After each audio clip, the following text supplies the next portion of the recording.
ଏଇ ଥଣ୍ଡା ଥଣ୍ଡା ପାଗରେ ଗରମ ଗରମ ସୁପ୍ ଟିକେ ବନେଇଲେ କେମିତି ହୁଅନ୍ତା? ଆସ ଆଜି ବନେଇବା ଭେଜିଟେବୁଲ୍ ସୁପ୍।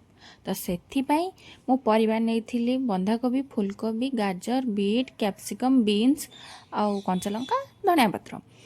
କଢ଼େଇରେ ତେଲ ଦେଇକି ଅଦା ରସୁଣ କଞ୍ଚାଲଙ୍କାର ଛେଚା ପକାଇଦେବା। ଟିକେ ହେଇଗଲା ପରେ ପିଆଜ ପକାଇଦେବା। ତାପରେ ଟମାଟୋ ଆଉ ସବୁ ପରିବାକୁ ଚପ୍ କରିକି ରଖିଥିଲେ ତାକୁ ପକାଇଦେବା।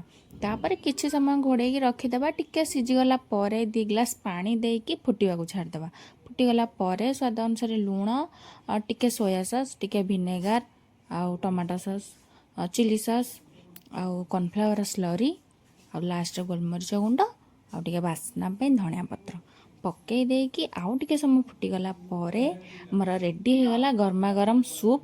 ନିଶ୍ଚୟ ଥରେ ଟ୍ରାଏ କରନ୍ତୁ, ଏଇଟା ବଢ଼ିଆ ଲାଗେ, ପୁରା ପୁରି ହେଲ୍ଦି ଆଉ ତା ସହିତ ଟେଷ୍ଟି।